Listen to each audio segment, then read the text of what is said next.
Welcome to news wise. मैं हूं आरिफा नूर। आज प्रोग्राम में सबसे पहले हम जिक्र करेंगे फवाद चौधरी साहब का, जिनको बगावत पर उकसाने के जुर्म में गिरफ्तार किया गया था और आज ही उनको अदालत से जुडिशल रिमांड पर भेजा गया है। फवाद चौधरी को 2 रोज़ कबल इलेक्शन कमीशन के हुकाम जो थे उनकी कंप्लेंट के ऊपर FIR रजिस्टर हुई कि वो धमकी दे रहे हैं, गिरफ्तार किया गया था। जुडिशल मैजिस्ट्रेट इस्लामाबाद ने 2 रोज़ा जिस्मानी रिमांड उनका जो है वो मंजूर किया था। आज उनको दोबारा पेश किया गया मुकामी पुलिस की तरफ से और प्रोसिक्यूटर ने मज़ीद जिस्मानी रिमांड मांगा, मगर अदालत ने ये जो रिक्वेस्ट थी, दरख्वास्त थी, इसको मुस्तरद कर दिया और फवाद चौधरी साहब को जुडिशल रिमांड पर भिजवा दिया। इसके बाद इत्तला ये आई कि फवाद चौधरी की तरफ से अब यही अदालत में ज़मानत के लिए एक दरख्वास्त जो है वो दायर कर दी गई है और कल यानी कि 28 जनवरी को नोटिस भी जारी कर दिए हैं। इस सारे मामले पे गुफ्तगू करने के लिए हमारे साथ मौजूद हैं फवाद चौधरी के भाई भी और वकील भी फैसल चौधरी साहब। Welcome to the show sir. जी चौधरी साहब, क्या आज किस ग्राउंड पर दोबारा रिमांड मांगी गई, फिजिकल रिमांड फवाद चौधरी साहब की, और अदालत ने क्यों रिजेक्ट की? उन्होंने क्या आर्ग्यूमेंट्स दिए? मेनली तो उनके ग्राउंड से जी कोई हमने टेस्ट कराना है और जो बेसिकली तो ग्राउंड अरबा बोग्स और अनाद है, टारगेट करना है, तो वही ग्राउंड की। तो अदालत ने ये कहा कि आपकी जो टेलीफोन की बरामदगी की एप्लीकेशन है वो कोई इतनी फोर्सफुल नहीं है, उनको डिसमिस करके जेल में भेजा। क्योंकि ये देखिए जो स्पीच के मामला होते हैं इस तरह किया गया है इस केस में, जैसे सेक्शंस बगावत की और बगावत को उकसाने की लगाई गई, ये तो मेरा मतलब है कि ऐसे ही है कि मैं आप पे तनकीद करूं तो कल बगावत का मुकदमा मेरे पे हो जाए या आप मेरे पे तनकीद करें तो मैं कर दूं। क्योंकि जो बगावत का एक तो जो कानून है ये 1856 में जंग आज़ादी में कि मुजाहिदीन को जो है या उसमें जो हिस्सा लेने वाले थे उनके खिलाफ चल रहा है, सर ये काला कानून अब तक चल रहा है। आज तक जो है आप देखा है कि ये विक्टिमाइजेशन के अलावा ये कानून कभी भी इस्तेमाल नहीं हुआ और जो FIR है, जो उसके कॉन्टेंट्स है, वो जुर्म भी जो है वो कॉन्स्टिट्यूट नहीं करता। वो इतनी फास्ट FIR है, उसकी वक़ुआ जो है लाहौर में इस्लामाबाद में दर्ज किया गया। सुबह तो 5:40 पर उनको अरेस्ट किया गया है। तो डॉक्यूमेंट्स में उन थाने पे जो आमद रवानगी एक होता है कि जब कोई पुलिस पार्टी दूसरी शहर से आते हैं तो वो जो मुतल्लिका थाना होता है उसमें आके अपना जो है वो आमद रवानगी करते हैं, रिपोर्ट करते हैं, फिर वहाँ की पुलिस करती है।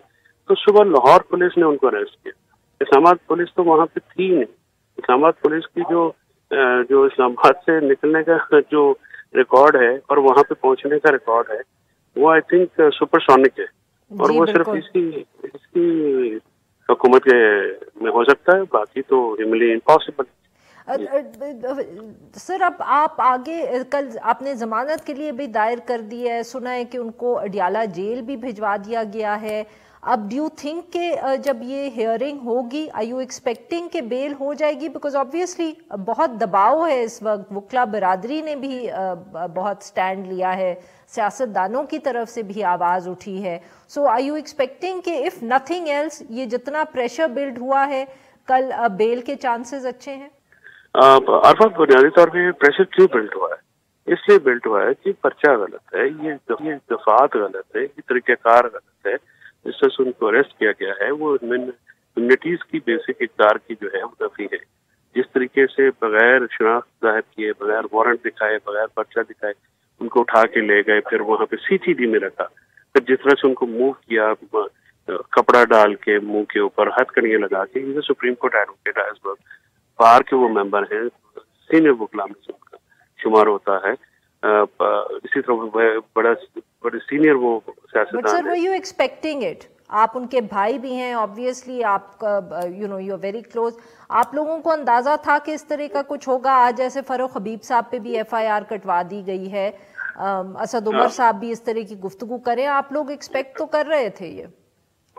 देखिए, एक्सपेक्ट करना तो इतनी घटिया, जो जिस तरीके से ये सारा काम हुआ है वाहियात तरीके से, इसको तो कोई भी एक्सपेक्ट नहीं करता। हम तो आइन और कानून पे अमल करने वाले लोग हैं ہمارے اس ملک میں جڑے ہیں، ہم اس مٹی کے لوگ ہیں، میرا خاندان کی سروسز ہیں، پاکستان بننے سے بعد محترمہ فاطمہ جناح کے ساتھ سیاست تم نے کی، اور مطلب ایک پوری تاریخ ہے، شریف لوگ ہیں ہم لوگ، کوئی بدماش یا کوئی ہم اس طرح کے لوگ ہماری شہرت نہیں ہے.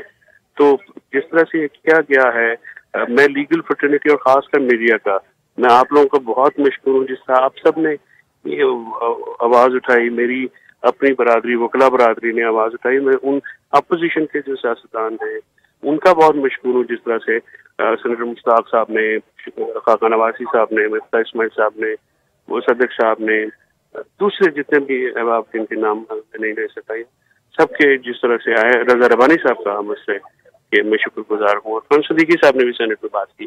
میں ان تمام کا بہت مشکور ہوں، میں ان تمام صحافیوں کا بہت مشکور ہوں، میں ان تمام وکلاء کا بہت مشکور ہوں جو اس ناانصافی کے خلاف ہمارے ساتھ کھڑے ہوئے، مشکل وقت میں کھڑے ہوئے اور ایک آواز بلند کی اس کالے قانون اور حکومتی جبر اور استبداد کے خلاف.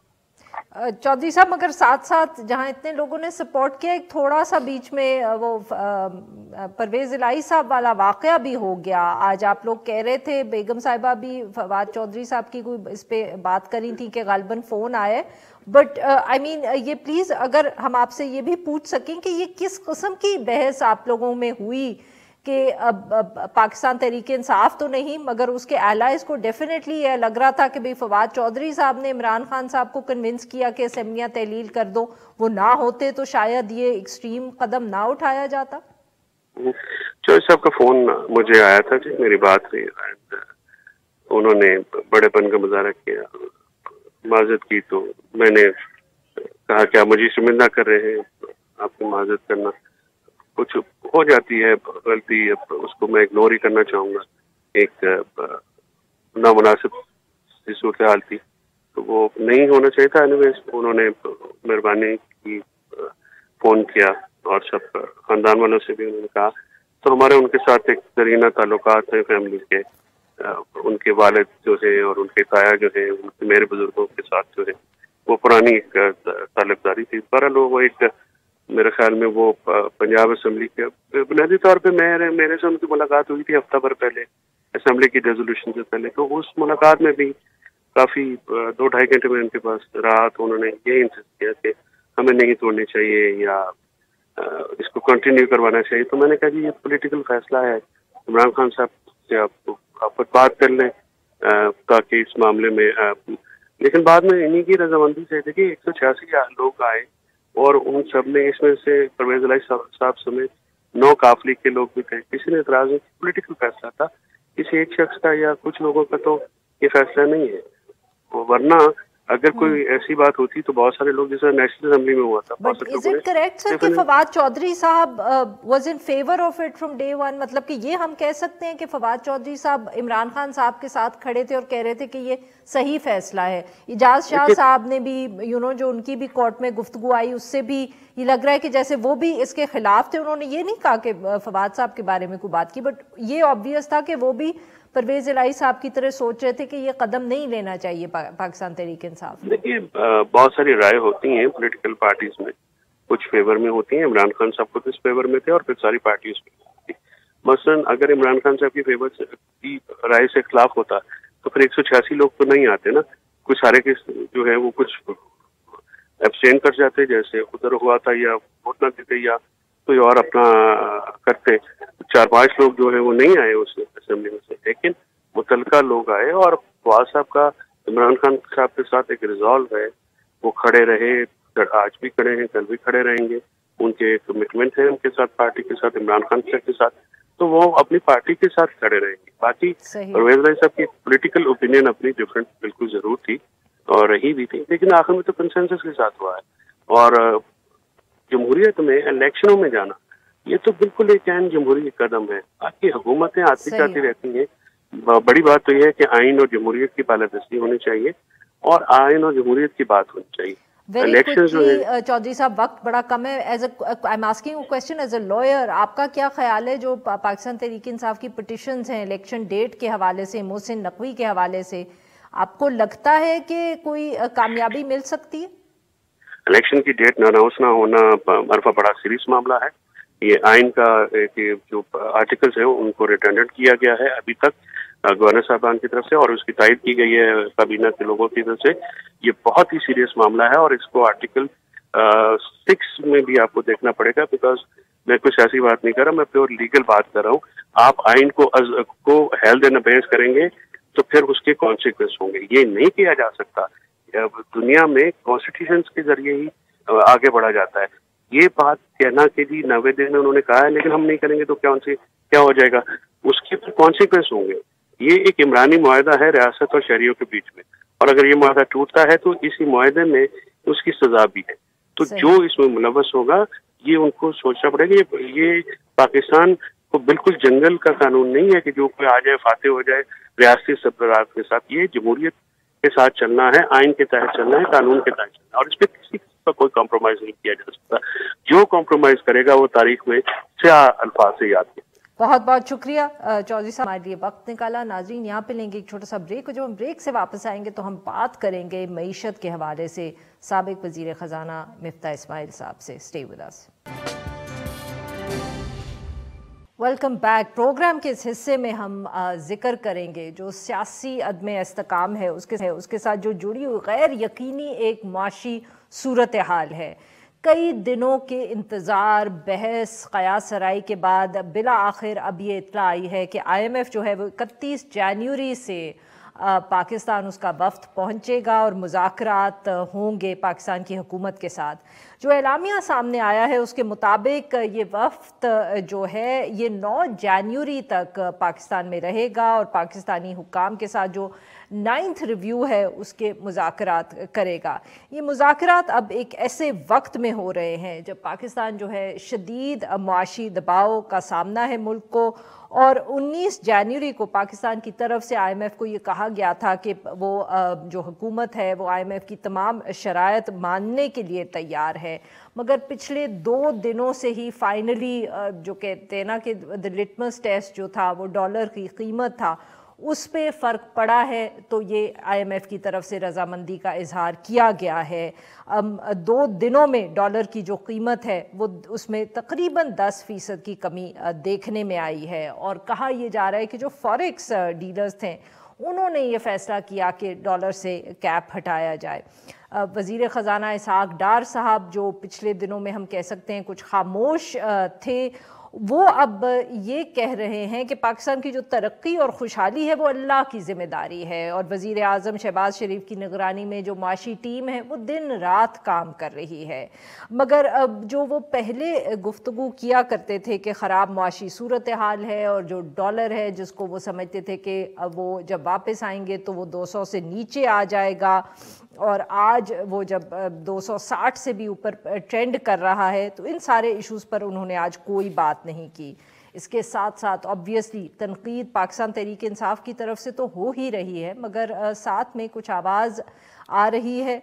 जो साबिक वज़ीर ख़जाना है मिफ्ता इस्माइल साहब, उन्होंने भी मुसलसल तनकीद की हुकूमत के इस फ़ैसले की जिसकी वजह से, या फ़ैसलों की जिनकी वजह से IMF के साथ जो नेगोशिएशंस हैं उनमें ताख़ीर हुई है। और आज इस सारे मामले पे गुफ्तगू करने के लिए हमारे साथ मौजूद है डॉक्टर इस्माइल साहब, साबिक वज़ीर ख़जाना। Welcome to the show sir.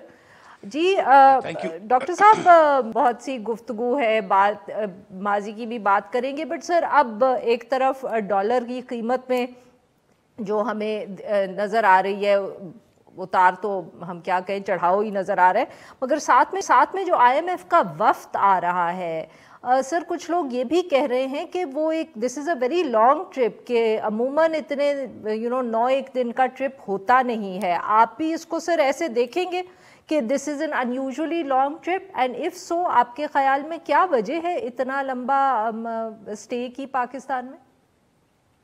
जी शुक्रिया मैडम, बहुत बहुत आपका मुझे मदऊ करने का। ये मुझे याद है कि जब मैं IMF में काम करता था तो युगांडा पे मैं जब मिशन पे गया था तो 2 हफ्ते का मिशन था। सो 9 days is not unusually long, it's required. I mean ये कुछ टाइम लगता है, बहुत सारी चीज़ें देखनी होती हैं। IMF अब बहुत ज़्यादा डिटेल में जाता है, और essentially, to be in all honesty, it doesn't take a lot of our words, it verifies for itself. تو وقت لگتا ہے. اس 4-5 لوگ ہوتے ہیں مشن پہ جو کہ کوئی فسکل پالیسی دیکھ رہا ہوتا ہے, کوئی مانیٹری پالیسی دیکھ رہا ہوتا ہے, لوگوں سے ملتے ہیں. So I don't think it's an unusually long mission. I think it's normal par for the course. تو سر اب کیا کیا ایشوز ہوں گے جو زیر بحث آئیں گے؟ کیا اب وہ جیسے اسحاق ڈار صاحب کچھ عرصہ پہلے تک اس طرح کی بھی گفتگو کرتے تھے کہ جی آئی ایم ایف جو ہے وہ تھوڑی امپلائڈ تھا کہ وہ زیادتی کریں, کہ وہ صرف یہ نہیں کرے کہ وہ پوچھ رہے ہیں کہ آپ نے کیا جو ہم نے پہلے شرائط لگائی تھیں ان کو آپ نے پورا کیا ہے کہ نہیں, وہ آگے کی بھی پروجیکشنز مانگ رہے ہیں, آپ مستقبل کے بھی ہم سے پلانز مانگ رہے ہیں. تو کیا اس طرح کی بھی کوئی گفتگو اس دفعہ آپ ایکسپیکٹ کریں؟ Is it just going to be about جیسے سرکولر ڈیٹ ہے, ڈالر کی قیمت ہے, یہ سارے ایشوز ہیں کیا؟ مگر آگے والے دنوں میں بجٹ میں کیا ہوگا, اس کے بعد کیا ہوگا, اس سب پہ بھی گفتگو ہوگی؟ نہیں, یہ جو آئی ایم ایف کہہ رہی تھی اسپیسیفکلی اور جو ڈار صاحب کہہ رہے تھے کہ ہمارا جولائی, اگست اور سپٹمبر کا کام ہو چکا ہے, تم صرف اسی کو دیکھو, اور اس کے اندر ہم اپنے ٹارگٹس تقریباً میٹ کر رہے ہیں. وہ کہہ رہے تھے کہ آپ اکتوبر, نومبر, دسمبر کو نہ دیکھیں. آئی ایم ایف کہہ رہی تھی کہ کیونکہ آپ نے اکتوبر, نومبر, دسمبر میں کچھ ایسے وعدے کیے تھے جو پورے نہیں کیے ہیں اور کچھ آپ نے سلپیجز کر دی ہیں, تو ہم کو وہ سارا ہولسٹکلی دیکھنا پڑے گا. اور اب تو خیر اینی وے جنوری آ گیا ہے, تو مطلب اب تو نومبر اور دسمبر کا ہے, لیکن یہ ابھی بھی 9th ریویو کریں گے. یہ they will look at July, August, September, but وہ آگے کی چیزیں بھی دیکھیں گے کہ کتنا ہٹ گیا ہے پروگرام تاکہ اس کو ابھی سے ریکٹیفائی کر لیں. سو وہ باتیں ہوں گی. اور جو کل ان کا جو اعلامیہ آیا ہے اس میں جو انہوں نے ذکر کیا ہے, 2 ورڈز بڑے کرٹیکل تھے. ایک انہوں نے کہا ریورس, تو وہ یہ کہہ رہے ہیں کہ جو سرکولر ڈیٹ بڑھ چکا ہے اس کو ریورس کریں گے. اس کا مطلب ہے کہ جو پچھلے پیسے آپ نے بلوں میں نہیں شامل کیے تھے وہ بھی وہ کہہ رہے ہیں کہ آپ شامل کریں. So it's going to be lot of stuff that is going to be negotiated. Sir کیا یہ صحیح ہے کہ یہ جو بلز آگے آئیں گے انرجی کے, اس میں جون یا غالباً جولائی 2022 سے جو سلپیجز ہیں یا جو انکریمنٹس ہیں, whatever you want to call it, وہ تب سے اب آنے والے دنوں میں بلز میں ایڈجسٹ کیے جائیں گے؟ That's what I M F wants. وہ یہ تھا کہ اگست سے جو فیول ایڈجسٹمنٹ چارجز لگے تھے وہ 300 یونٹ کے کنزیومرز اور ان سے کم سے اس کو پہلے ڈیفر کیا اور پھر ویو کر دیا. تو وہ آئی ایم ایف چاہتا ہے کہ وہ جو ہے وہ آپ ریکور کریں. یہ ضروری نہیں ہے کہ آپ وہ جو ریکوری ہے وہ آپ بلوں میں ہی کریں. ہو سکتا ہے کہ حکومت اس قسم کا کوئی ٹیکس لگا دے کسی اور چیز کے اوپر. آپ سگریٹ کے اوپر ٹیکس لگا سکتے ہیں, ایک مثال ہے, اینڈ یو کین ریکور دس منی جو 60-70 ارب روپے ہیں. تو وہ حکومت میرے خیال سے کر بھی سکتی ہے اور کرے گی بھی وہی کہ وہ بلیں, پچھلے والے بلز جو ہیں وہ کہیں ٹیکس لگا دے گی. سر کیا ماضی میں کبھی ایسی کوئی ہم سکسیسفلی امپلیمنٹ کر سکے ہیں ایسی اسکیم کہ ہم نے سرکولر ڈیٹ کو کم کرنا ہے, مگر ہم کیونکہ بات تو آبویسلی ہو رہی ہے کہ شوگری ڈرنکس پہ آپ ٹیکس لگا دیں, آپ سافٹ ڈرنکس پہ ٹیکس لگا دیں, آپ ٹبیکو پہ ٹیکس لگا دیں, یہ گفتگو تو ہو رہی ہے, بٹ کیا ماضی میں کبھی ہم اس طرح کا کوئی ایفرٹ میں کامیاب رہے ہیں؟ دیکھیے سرکولر ڈیٹ تو آپ نے پے کیے ہیں نا. سرکولر ڈیٹ تو 2013 میں سرکولر ڈیٹ تو سر بل ہی بڑھا کے پے کیا ہے نا. آپ کہہ رہے ہیں نا کہ بلز میں نہیں ڈالیں گے, وہ وہاں سے نہیں. تو میں اس پہ پوچھنے کی کوشش کری ہوں کہ has the government of Pakistan ever been able to do it in the past? جی میں یہی گزارش کر رہا تھا آپ سے کہ سرکولر ڈیٹ تو حکومت پے کر سکتی ہے just by borrowing money it self and paying it back. تو وہ تو حکومت نے 2013 میں کیا تھا کہ قرض لے کر سرکولر ڈیٹ واپس کر دیا تھا. اب جو آئی ایم ایف ڈفرینٹ بات کر رہی ہے وہ یہ کہہ رہی ہے کہ آپ قرض لے کر یہ واپس نہیں کر سکتے, آپ کہیں نہ کہیں سے ریونیو موبلائز کر کے یہ واپس کریں. تو پہلی آبویس چیز تو یہ ہے کہ آپ بل بڑھا دیں, لیکن اگر بل نہ بڑھائیں تو آپ کہیں سے ریونیو موبلائز کر سکتے ہیں اور یہ واپس ہو سکتا ہے. اس میں کوئی اتنی تعجب کی بات نہیں ہوگی. نہیں سر, یہ تو تھیوری میں آپ کہہ رہے ہیں نا. میں پوچھوں کیا ماضی میں ہم کبھی ایسے کر پائے ہیں کہ ہم نے ٹیکس لگا دیا ہو کسی اور چیز پر اور ادھر سے پیسے اکٹھے کر کے سرکولر ڈیٹ کو کم کیا ہو؟ Have we ever done that in the past? نہیں, we've always borrowed money and paid back. صحیح. تو یہ مطلب کہ اب کہنے کا مقصد یہ ہے کہ اب اتنے مشکل حالات ہیں کہ ہمیں انوویٹیو طریقے ڈھونڈنے پڑیں گے. आई मीन इनोवेटिव क्या, बोरो नहीं करना पड़ेगा और टैक्स लगाना पड़ेगा, which is a more prudent fiscally conservative way to do it. जी नाज़रीन, यहाँ पे लेते हम एक छोटा सा ब्रेक, से वापस आएंगे तो हम मिफ्ता इस्माइल साहब से गुफ्तगू जारी रखेंगे। Stay with us. Welcome back नाज़रीन, हम गुफ्तगू करें डॉक्टर मिफ्ता इस्माइल साहब से और हम उनसे बात कर रहे हैं मईशत के हवाले से। जी डॉक्टर साहब, आपने पिछले दिनों में भी एक दो इंटरव्यूज़ दिए और आपने कुछ असेसमेंट्स दी कि ये जो हमने ताख़ीर की है IMF प्रोग्राम में, इसकी वजह से मुल्क को नुकसान हुआ है। सर, ये जो अब नुकसान का जिक्र करते हैं, क्या इसकी वजह से कुछ हमारे जो टारगेट्स हैं, चाहे वो स्पेंडिंग के हों, रेवेन्यू के हों, उनमें भी अब आपको तब्दीली नज़र आ रही है? और क्या उसकी वजह से भी अब IMF के साथ ये बातें भी डिस्कस होंगी कि ये किस तरह फाइनेंस होंगे जो तब्दीलियां हुई हैं, जो maybe we overshot the targets? देखिए, जो नुकसान हुए हैं, वो इस तरह देख लीजिए कि क्योंकि हमने डॉलर को रेट को 2 डिफरेंट रेट करे थे, तो हवाले मार्केट से लोग रेमिटेंस भेजने लगे थे, तो 10% पर मंथ हमको रेमिटेंस का पिछले 4 महीने में नुकसान हुआ है, जिसको तकरीबन $1.25 बिलियन होता है। इसी तरह $1.25 बिलियन का आपको एक्सपोर्ट्स की जो रिसीट्स हैं वो बाहर रह गई हैं। तो लेकिन इंशाल्लाह वो जो रेमिटेंस है वो तो हमेशा के लिए चला गया, लेकिन एक्सपोर्ट्स की रिसीट्स वापस आ जाएंगी। इसी तरह आपको 2-3 बैंकों ने पैसे री रोल नहीं करे, जो कि अगर IMF के प्रोग्राम में होते तो शायद वो कर देते, तो वो तकरीबन $2 बिलियन जो है वो बैंकों ने ले लिया है। लेकिन अब ज़ाहिर है कि कोशिश करेगी हुकूमत कि वो वापस कमर्शियल लैंडिंग करे, वो ज़रा मुश्किल होगा, लेकिन अगर IMF का प्रोग्राम हो जाता है, कुछ वक्त निकलेगा तो वो पैसे आ सकेंगे। इसी तरह आपकी IMF की ट्रांशेस नहीं आई हैं, आपका FDI कम हो गया है, और लेकिन एट द सेम टाइम हुकूमत ने ख़र्चा भी नहीं किया इंपोर्ट्स करने के अंदर, तो वो इंपोर्ट भी थोड़ा सा और कर सकती थी। लेकिन साथ साथ ये हुआ है कि लोकल इंडस्ट्री को बड़ा नुकसान पहुंचा है। काफ़ी इंडस्ट्री बंद है। अगर आपके 9000 कंटेनर पोर्ट पे खड़े हैं तो बहुत सारी चीज़ों की शॉर्टेज हो गई है, इंडस्ट्री बंद हो गई है, कुछ चीज़ों में महंगाई आ गई है, मसलन चने के अंदर, दाल के अंदर महंगाई हो गई है, घी के अंदर महंगाई हो गई है, सोयाबीन महंगे हो गए। सो आपके पास ये एक तो यहाँ पे थोड़ी सी अनएम्प्लॉयमेंट हुई है, थोड़ी इन्फ्लेशन ज़्यादा हुई है इसकी वजह से, और ये डॉलर की इस किस्म की पॉलिसी से, और आपके रिज़र्व जो हैं वो 3 बिलियन की जगह शायद आज 8 या 9 बिलियन होते अगर आपने ये मल्टीपल एक्सचेंज रेट्स ना रखे होते तो। लेकिन जो खुशाइन बात यह है कि बहुत सारी इसमें से चीज़ें हम इंशाल्लाह फिर ठीक कर सकेंगे। तो द गुड थिंग इज़ कि जिस दिन हुकूमत ने ये कहा कि हम डॉलर छोड़ रहे हैं, उसी दिन IMF ने कह दिया कि हम आ रहे हैं, विच मीन्स कि IMF बिल्कुल पाकिस्तान की मदद करना चाहती है, बिल्कुल it understands this responsibility as a lender of last resort. लेकिन And maybe it also understands the urgency, sir. शायद उन्होंने इतनी जल्दी अनाउंसमेंट किया क्योंकि उनको भी अंदाजा है कि अब वक्त नहीं है ज़ाया करने के लिए। उन्होंने तो अपनी अर्जेंसी दिखाई है ना, हमने थोड़ी सी ताख़ीर की है। हमने हर जगह हर दरवाज़ा खटखटाया, जब हर जगह से नाउमीदी आई तो फिर उसके बाद हमने we did the right thing but only after trying every wrong thing.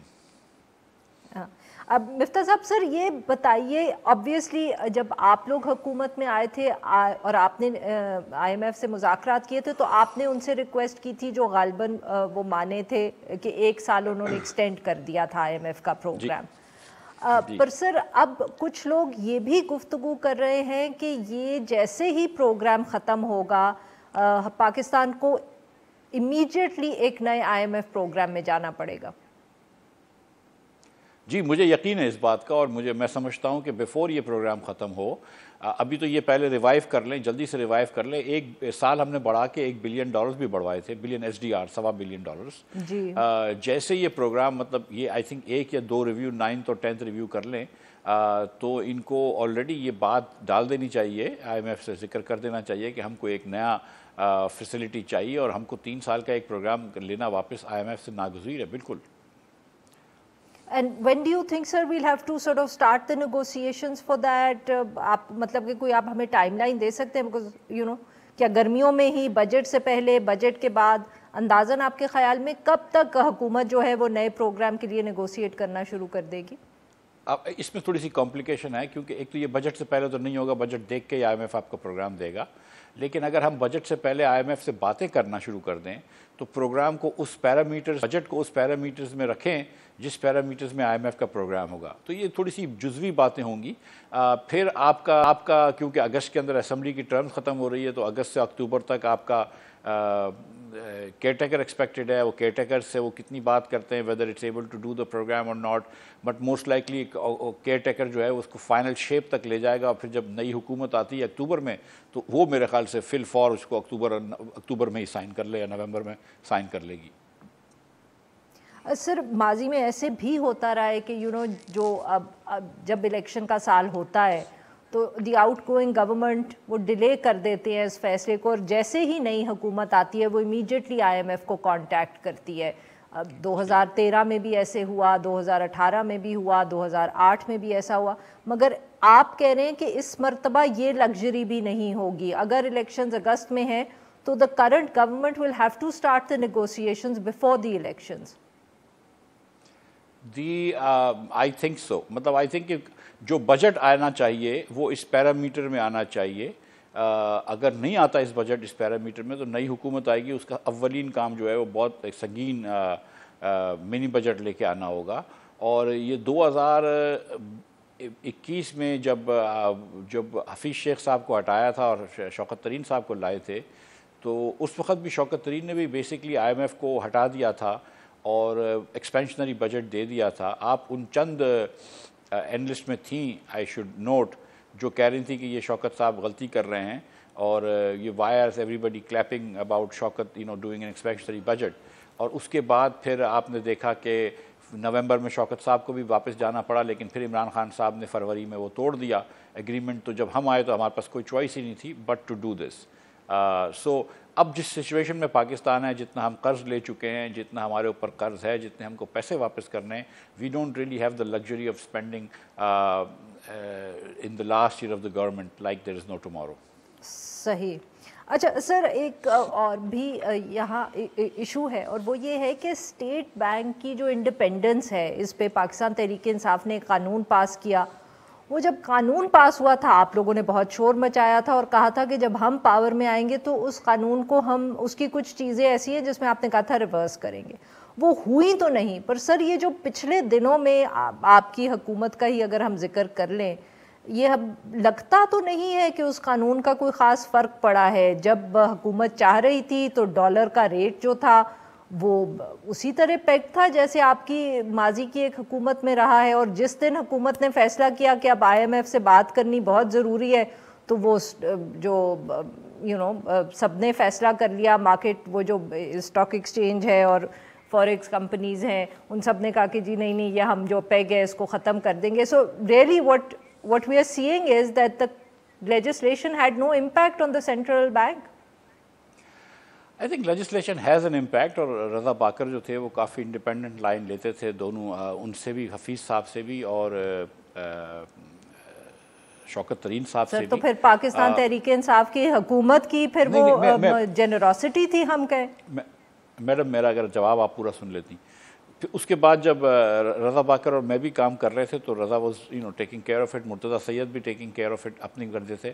جمیل صاحب کو ڈار صاحب نے لگوایا تھا before he became a finance minister, اور تھوڑا سا جمیل صاحب نے جو ہے کچھ زیادہ حکومت کی لائن ٹو کری ہے. مانیٹری پالیسی انٹرسٹ ریٹس میں انہوں نے نہیں ٹو کری ہے, لیکن جو ادھر سے IMF پریشر بھی تھا, لیکن کرنسی پہ میں سمجھتا ہوں کہ جمیل صاحب is also responsible for the mistake that has been made, and he really should have acted more independently than he has, and in the process he's lost credibility.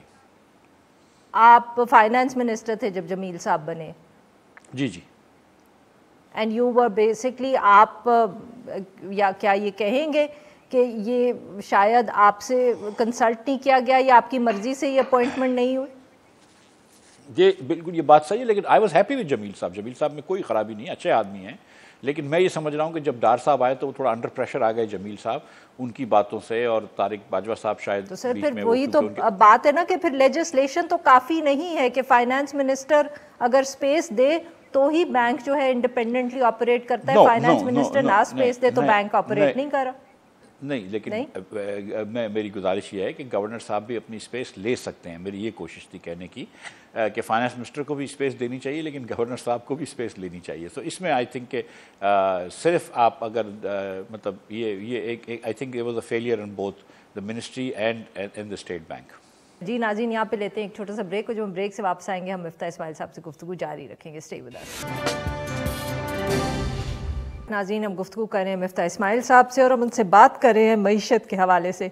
Miftah साहब, obviously inflation is a big issue. जब भी IMF का programme आता है, पाकिस्तान तहरीक इंसाफ की हुकूमत के लिए भी अगर मुश्किल वक्त गुजरे जब वो पावर में थे तो वो इन्फ्लेशन की वजह से थे, और अब पाकिस्तान मुस्लिम लीग नवाज़ के लिए भी सिर्फ 30% के करीब है। आप इसको अब इसमें कितना फ़र्क देखेंगे, कितनी बढ़ेगी ये आने वाले दिनों में, जो अब ये IMF का प्रोग्राम रीस्टार्ट हम करने लगे हैं, डॉलर की कीमत बढ़ी है, एनर्जी प्राइसेस ऊपर जाएंगी? देखिए, एक तो ये कि हुकूमत ने एक फ़ैसला लिया है IMF के प्रोग्राम को वापस लेने के लिए। उसके कुछ कॉन्सिक्वेंसेस तो होंगे, लेकिन तमाम मीडिया ये बात समझता था, जी शऊर लोग तमाम ये समझते थे कि हुकूमत को ये करना पड़ेगा। अब जब हुकूमत ने ये किया है तो थोड़ी सी स्पेस हुकूमत को देना हमें ज़रूरी है। मैं नंबर एक तो ये समझता हूँ। दोम ये कि अब सर, आपने ये स्पेस दी थी पाकिस्तान तहरीक इंसाफ को जब वो गए थे IMF प्रोग्राम में?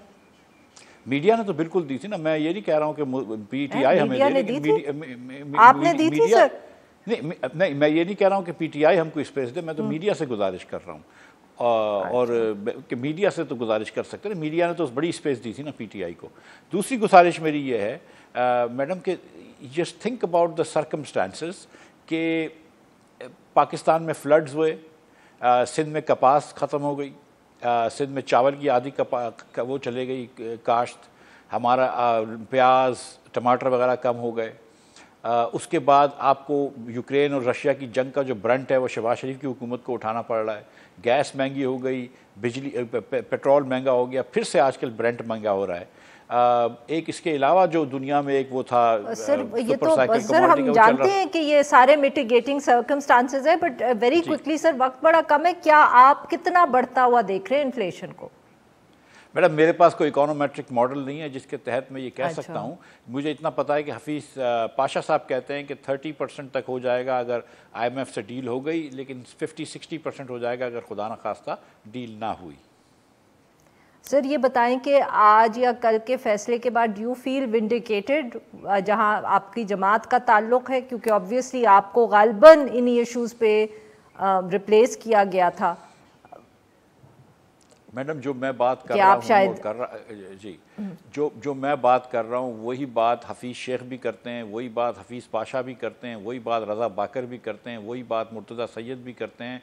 वे क्यों हम ये सारी बातें करते हैं? क्योंकि हमने सब ने PhD करी हुई है इकनॉमिक्स में, तो थोड़ी बहुत चीज़ें हमें समझ आती हैं। 200 साल से एक प्रोफेशन इकनॉमिक्स का आपको एक चीज़ तो फिर आपकी पार्टी की लीडरशिप को तो नहीं समझ आती ना, क्योंकि उन्होंने तो आपको हटा दिया। वो तो खैर पार्टी का अपना फैसला है, वो प्राइम मिनिस्टर का सवाबदीद है। ज़रूरी तो नहीं है कि आप इकोनॉमिस्ट को ही रखें फाइनेंस मिनिस्टर, वो तो प्राइम मिनिस्टर का सवाबदीद है और उस पर कोई मुझे वो नहीं है ऑब्जेक्शन। लेकिन what I am trying to say कि जो मैं कह रहा था वो कोई नॉवेल बात नहीं थी। ये तो मैं जो कह रहा था ये दुनिया ऐसा करती है। हम पाकिस्तान को पता नहीं क्यों यूनिक समझते हैं कि हम पाकिस्तान जो इसमें मार्केट्स काम नहीं करती, मार्केट्स तो हर जगह पर काम करती हैं। सही।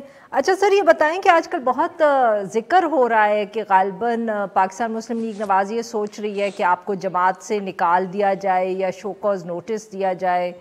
आप तक कोई ऐसी बात पहुंची? किसी ने आपको फ़ोन करके कहा इंटरव्यूज़ मत दो, क्यों देते हो, क्यों लिखते हो, और तुम्हें कि हम पार्टी से निकालेंगे? नहीं, आज तक किसी ने नहीं कहा कि पार्टी से निकालेंगे या शो कॉज देंगे या ऐसी कोई बात थी।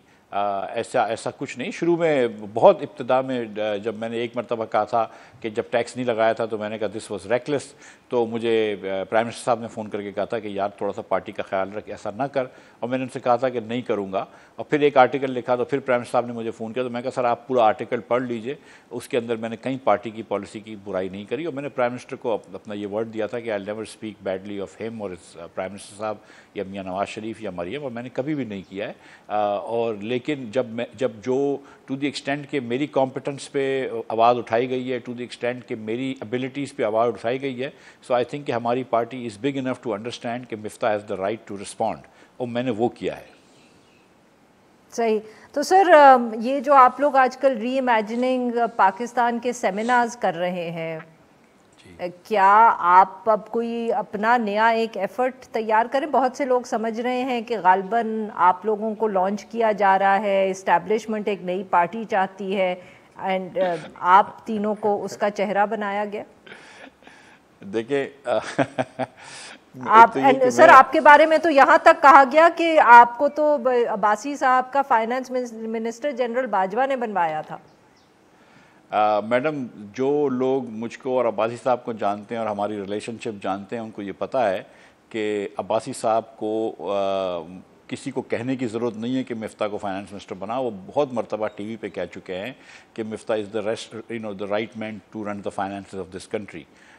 تو یہ تو اس میں تو کوئی دو رائے نہیں ہے. تو حنیف عباسی صاحب نے صرف یہ کہا ہے اور کسی نے نہیں کہا ہے.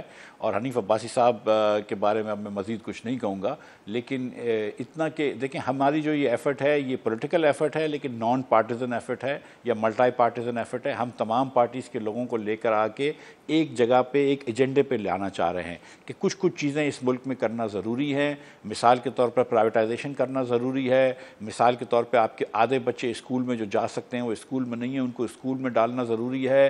بہتر تعلیم دینا ضروری ہے. ڈسٹرکٹس اور ڈویژن کو امپاور کر کے لوکل گورنمنٹ کو امپاور کرنا ضروری ہے. یہ باتیں بہت سارے لوگ جو ہیں وہ مسلم لیگ کے, پی ٹی آئی کے, پیپلز پارٹی کے جانتے ہیں. لیکن جب بھی حکومت آتی ہے, پاکستان تحریک انصاف سے تو کوئی بھی نہیں ہے جو آپ کی کل انشاءاللہ تعالیٰ انیشیٹو کا حصہ ہو. کل انشاءاللہ تعالیٰ جب پشاور کے اندر یہ ہوگا تو آپ دیکھیں گے کہ ڈاکٹر ظفر مرزا صاحب بھی انشاءاللہ تشریف لائیں گے جو کہ ہیلتھ کے منسٹر تھے پی ٹی آئی کے اندر. اور ہم اور بھی پی ٹی آئی کے دوستوں سے میں بات کر رہا ہوں. میں نے کوشش, ابھی کل میری بات ہوئی ہے سینیٹر نعمان وزیر سے, تو ہم انشاءاللہ تعالیٰ اس کو ایکسپینڈ کریں گے. پی ٹی آئی کے دوستوں کو بھی لے کر آئیں گے اور مزید پارٹی کے لوگ ہیں جو ریجنل پارٹیز ہیں دیگر, ان کو بھی لے کر آئیں گے کہ ہم چاہ رہے ہیں کہ تمام پارٹیز کا کنسنسس ہو جائے کہ یہ چیزیں کرنی ہوں گی پاکستان کے اندر اگر پاکستان کو اچھی طرح لے کے جانا ہے. کیونکہ یہ پاکستان جو آپ چلا رہی ہیں جس میں 86% بچہ میل نورشڈ ہے, جس کے اندر کروڑوں بچہ روز بھوکا سوتا ہے, یہ پاکستان ایکسیپٹیبل نہیں ہے ہمارے لیے اب, اور ہمیں کچھ نہ کچھ کرنا ہوگا. پر سر آپ کی آواز جو پاور میں ہے وہ تو نہیں سنیں گے نا ابا, مطلب کہ آپ جو ہیں پارٹی میں ہونے نہ ہونے والی صورتحال ہے. مصطفیٰ صاحب جو ہیں ان کو پیپلز پارٹی نے ویسے ہی سائڈ پہ کر دیا. عباسی صاحب بھی حکومت ایز سچ حکومت کا تو فارملی حصہ نہیں ہے. تو یہ ایک ایسا انیشیٹو ہے جس میں جو لوگ پاور میں ہیں یا جو پالیسی کو امپیکٹ کر سکتے ہیں ان میں سے تو کوئی بھی نہیں ہے. دیکھیے میڈم, اگر ہم آواز اپنی نہیں اٹھائیں گے تو پھر تو 100% گارنٹیڈ ہے کہ ہماری آواز نہیں سنائی جائے گی. اگر ہم آواز اٹھائیں گے تو شاید آواز سن جائے. اب جیسے آپ جیسے جید اینکران اگر میری بات کر رہے ہیں, مجھ سے سن رہے ہیں, اگر میں ٹویٹ کرتا ہوں یا پوڈ کاسٹ کرتا ہوں وہ سنی جاتی ہے. شاید عباسی صاحب دن رات ٹی وی پہ جاتے ہیں, مصطفیٰ ٹی وی پہ جاتے ہیں, فواد حسن فواد ہمارے ساتھ ہیں, ظفر مرزا صاحب ہمارے ساتھ ہیں, دیگر لوگ اگر ہمارے ساتھ ہیں, ہم کراچی. Thank you. بہت بہت شکریہ سر. آج یہ وقت نکالا. ناظرین آج کے لیے بس اتنا ہی. Now we will be back on Monday.